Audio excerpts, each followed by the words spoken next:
এক নিলামে আটকানো জলপরীকে বাঁচাতে ছেলেটা খরচ করেছিল $50 কোটি।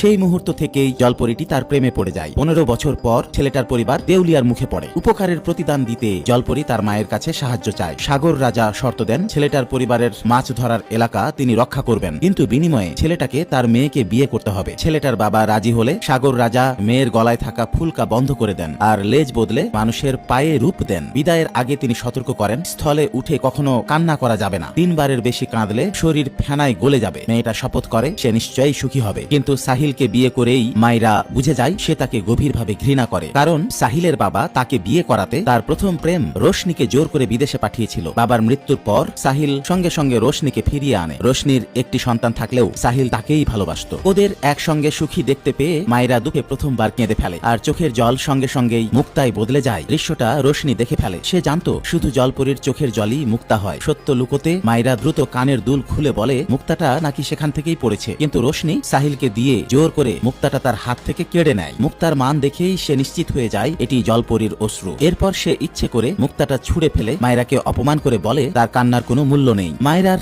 মেয়ে রাগে ফেটে পড়ে রোশনিকে খারাপ মানুষ বলে বসে। অপ্রত্যাশিতভাবে সাহিল সঙ্গে সঙ্গে মা মেয়েকে স্টোর রুমে আটকে দেয়। স্বামীর এই নিষ্ঠুরতায় মায়রার হৃদয় ভেঙে যায় আর সে দ্বিতীয়বার কেঁদে ফেলে। সঙ্গে সঙ্গে তার পায়ে বড় বড় মাছের আঁশ ফুটে ওঠে। ঠিক তখন রোশনি হাসি মুখে ভেতরে ঢোকে। আঁশ দেখে সে উচ্ছ্বাসিত হয়ে বলে বহুদিনের গুজব আছে, জলপরীর মাংস খেলে অমরত্ব পাওয়া যায়, আর সে নিজের চোখে সেটা যাচাই করতে চায়। মায়রাকে সত্য জেনে মরতে দিতে সে আরেক গোপন কথা ফাঁস করে। আসলে সে অতীতে স্বেচ্ছাই সাহিলকে ছেড়ে গিয়েছিল, এমনকি তার বাবার কাছ থেকে $5 মিলিয়ন নিয়ে সম্পর্ক শেষ করেছিল। সে কখনোই সাহিলকে ভালোবাসেনি, শুরু থেকে শেষ পর্যন্ত শুধু তার টাকাই চেয়েছে। অথচ সমস্ত দোষ সাহিল চাপিয়ে দিয়েছে মায়রার উপর। কিন্তু অহংকারী রোশনি জানতো না ঠিক সেই মুহূর্তেই সাহিল তাদের দিকেই এগিয়ে আসছিল। বন্ধুরা, তোমাদের নামে আমার গল্পের নায়ক নায়িকার নাম চাও? কমেন্টে তোমাদের নাম জানাও, আসবে সেই নাম সামনের কোনো ভিডিওতে।